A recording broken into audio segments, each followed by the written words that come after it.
یہ سوال ہی نہیں کہ ہم میلاد مناتے ہیں، یہ بتائیے کہ میلاد کیوں نہ منائیں؟ آپ کوئی ایویڈنس ہے ان قرآن کے اندر منع ہے؟ جواب آتا نہیں۔ احادیث مبارکہ میں منع ہے؟ جواب آتا نہیں۔ کیا صحابہ کرام رضوان اللہ تعالی علیہم اجمعین نے منع کیا؟ جواب آتا نہیں۔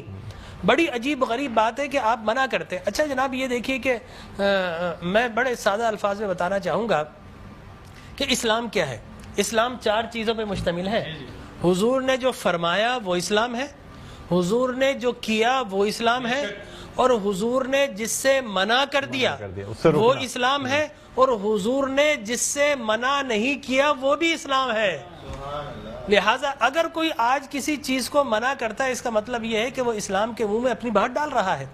اب نہ اللہ سے بھول ہوئی نہ رسول سے بھول ہوئی، قیامت تک کی ساری ناجائز چیزوں کو قرآن مجید اور احادیث نبویہ میں بڑے بڑے بورڈ لگا دیے گئے کہ these are the prohibited thing, یہ حرام ہے، یہ حرام ہے، یہ حرام ہے، بڑے بڑے بورڈ لگا دیجیے۔ اور دیکھیں طریقہ اور اصول بھی یہی ہے کہ ہر جائز چیز کا نہیں بتایا جاتا۔ مثال کے طور پر اگر آپ کو کہیں جانا ہے تو آپ نے کبھی زندگی میں بورڈ نہیں دیکھا ہوگا کہ الاؤ ہے ادھر آ جائیے، نہیں، کہیں نہیں لکھا ہوگا۔ ناٹ الاؤڈ ہوگا وہاں ضرور لکھا، جہاں ناٹ الاؤڈ ہوگا، پروہیبٹڈ ایریا ہوگا، وہاں پر بورڈ لگا ہوگا کہ یہاں داخلہ منع ہے۔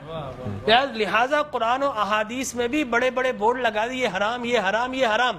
اور مجھے کہنے دیے ڈاکٹر صاحب، اللہ کا نبی بنیادی طور پر ہر جائز کام کروانے نہیں آتا، بالکل نہیں۔ دراصل اللہ کا نبی ہر ناجائز کام سے روکنے کے لیے آتا ہے۔ اگر جائز کام کی اگر جائز کام کروانے آتا اور جائز کی فہرست بنتی تو قرآن 30 پاروں پہ ہی 30,000 پارے بھی کم پڑ جاتے کہ یہ بھی جائز، یہ بھی جائز، یہ بھی جائز، یہ بھی فہرست، ایک پوری فہرست بن جاتی۔ کہاں تک ہم قرآن حفظ کرتے؟ لہٰذا قرآن کے اندر اللہ کو جو ناپسند چیز ہے ان کا بیان ہے، اللہ کو جو پسند ہے ان کا بیان ہے۔ ہر جائز چیز اللہ کا نبی کروانے نہیں آتا۔ اب اگر بنگلہ دیش کے لوگ رہنے والے اگر پوری زندگی اگر چاول کھاتے ہیں اور مچھلی کھاتے ہیں، ان سے یہ نہیں پوچھا جائے گا باجرے کی روٹی کیوں نہیں کھائی، تم نے گندم کیوں نہیں کھایا، تم نے فلاں نہیں کھایا، نہیں پوچھا جائے گا۔ اگر اسی طرح پاکستان کے رہنے والے مچھلی روزانہ نہ کھائیں تو ان سے نہیں پوچھا جائے گا کہ یہ بھی تو اللہ کی غذا تھی، جائز تھی، تم نے یہ کیوں نہیں کھایا۔ نہیں، ہر جائز چیز اللہ کو مطلوب نہیں ہے، اللہ کو مطلوب یہ ہے کہ ہر ناجائز کام سے روکا جائے۔ لہٰذا اللہ کے پیارے حبیب نے قیامت تک کی ساری ناجائز چیزوں سے منع کر دیا، نہ اللہ سے بھول ہوئی معاذ اللہ، نہ رسول سے بھول ہوئی، دین مکمل ہو گیا۔ اب اگر کوئی یہ کہتا ہے کہ یہ ناجائز، یہ بدعت، اس کا مطلب یہ ہے کہ کیا تجھ پر وحی نازل ہو گئی؟ باب نبوت تو بند ہو چکا ہے، اب تو کس بنیاد پر کر رہا ہے؟ دیکھیے اب کس بنیاد پر تم منع کر رہے ہو۔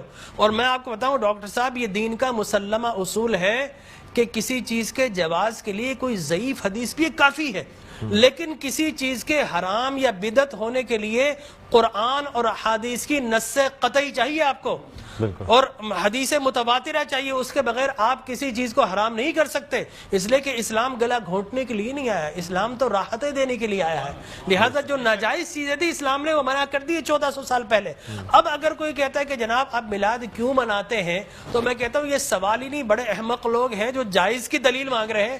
ارے بھائی دلیل تو ناجائز کی ہوتی ہے، لہٰذا آپ ناجائز کی دلیل دیجئے کہ قرآن میں منع کیا کہ احادیث میں، بلکہ اب میں یہ کہتا ہوں اس بات کے بعد آپ قرآن پڑھیے، اللہ تبارک و تعالی نے 5 نبیوں کا میلاد قرآن میں بیان کیا ہے۔ حضرت آدم علیہ الصلوۃ والتسلیم کے میلاد نامے قرآن کے 5 رکوع پر متفرق، پہلا واقعہ ہی میلاد نامہ آدم ہے، فرشتوں کو جمع کیا، میں آدم کو پیدا کرنے والا ہوں، کیا کریں؟ سیلیبریشن کرو۔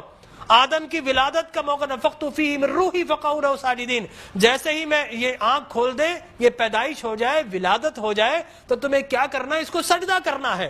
اللہ تبارک و تعالیٰ فرماتا ہے کل مجمعون الا ابلیس، سارے فرشتوں نے سیلیبریٹ کیا، آدم کو سجدہ کیا سوائے ابلیس کے۔ تو معلوم یہ ہوا کہ جس نے میلاد منایا اللہ نے اسے نورانی قرار دے دیا، اور جس نے انکار کیا اللہ نے اسے شیطانی قرار دے دیا۔ سبحان اللہ سبحان اللہ۔ لہٰذا اسی طرح میں 2 منٹ بس، اسی طریقے سے سورہ قصص میں حضرت موسیٰ علیہ الصلوۃ والتسلیم کی میلاد نامہ اللہ نے 28 ابتدائی آیات میں بیان کیا. اور حضرت یحییٰ علیہ الصلوۃ والتسلیم کا میلاد نامہ سورہ مریم میں کیا سلام علیہ یوم ولدا، سلام ہو یحییٰ پر کس دن؟ جس دن وہ پیدا ہوئے. لہذا نبی پیدا ہو رہا تو اللہ سلام بھیج رہا ہے. اور پھر حضرت عیسیٰ فرماتے والسلام علیک یوم ولدت و یوم اموت و یوم ابعث حیا، سلام ہو مجھ پر جس دن میں پیدا ہوا.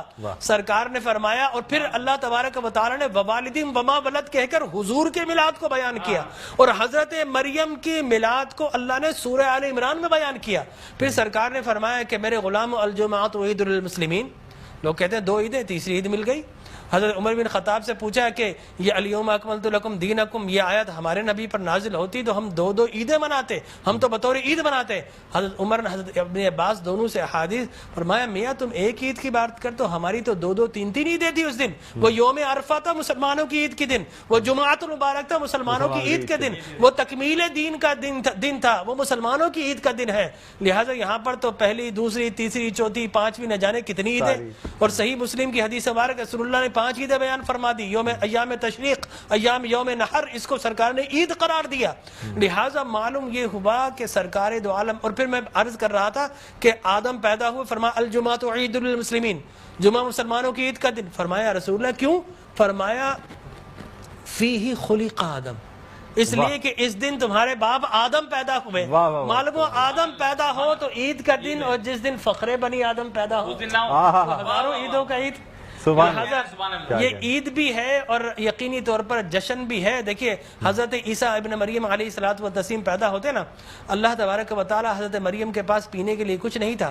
اللہ فرماتا وَحُزِّ إِلَيْكِ بِجِذْعِ النَّخْلَةِ تُسَاقِطْ عَلَيْكِ رُطَبًا جَنِيًّا، اے مریم گھبرا مت، اللہ کے میرا نبی آنے والا، اس کی ولادت ہونے والی ہے. یہ سوکھا ہوا درخت ہے، اس کو ہاتھ تو لگا. حضرت مریم جیسے ہی ہاتھ لگاتی ہے اللہ تبارک و تعالی میلاد عیسیٰ کی خوشی میں اس کو ہرا بھرا کر دیتا ہے اور پانی جاری و ساری کر دیتا ہے. تو اللہ تبرک بھی دیتا ہے، اللہ تبارک و تعالی اسے سیلیبریٹ بھی کرتا ہے. تو یقینی طور پر میلاد النبی صلی اللہ علیہ وسلم کے اگر جواز کی آپ بات کریں گے صبح ہو جائے گی. میں قرآن سے بھی بیان کرتا رہوں گا، میں احادیث نبویہ سے بھی بیان کرتا رہوں. لیکن ناجائز کی ایک دلیل اگر کوئی ہمیں دینا چاہے تو ہم موجود ہیں میٹرو ٹی وی پر، کوئی ایک دلیل ہمیں دے دے. لوگ کہتے ہیں بدعت یہ بدعت. او بھائی بدعت، ہر نیا کام بدعت نہیں ہوتا، ہر نیا عقیدہ بدعت ہوتا ہے. لہذا وہ سمجھے ہی نہیں، ہر نیا کام بدعت نہیں ہے. میں آپ کو ثابت کر دوں ہر نیا عقیدہ بدعت ہے. لیکن آپ شیطان نے جب جو جس چیز پہ انسان کا ہے وہ قائم ہے، ہر نیا کام، اگر ہر نیا کام بدعت ہوتا، خوشی منانا، عید منانا، اس میں تو کوئی ایسی بات انوویشن ہے اسلام کے اندر. آپ یہ دیکھیں نا حضور اکرم صلی اللہ علیہ وسلم کی وفات شریف کے بعد قرآن مجید جمع کیا، بدعت. پھر اس کے بعد تراویح بدعت. وہ بخاری کے ہذہ نعمت البدع. حضرت عمر بن خطاب کے الفاظ ہے کتنی پیاری بدعت ہے کہ میں نے تراویح شروع فرما دی. تو مقصد وہ کہ بدعت اچھی بھی ہوتی ہے. صحابہ کرام بدعت حسنہ بھی ہے، بدعت مذمومہ بھی ہے. اور مذمومہ بدعت کیا ہے؟ اچھی چیز کو مٹا دینا. اور بدعت حسنہ کیا ہے؟ کسی اچھی کام کا جاری کرنا. فرمایا من سن سنتا حسنتا فلہ اجرھا واجر من عمل بها الى یوم القیامہ. جو کسی اچھی سنت، اچھے کام کو جاری کرتا ہے، اس کے بعد قیامت تک اگر لوگ اس کام کو جاری رکھے تو اس بگنر کو اللہ تبارک و تعالی اجر و ثواب عطا فرماتا ہے. ہماری ٹرانسمیشن کا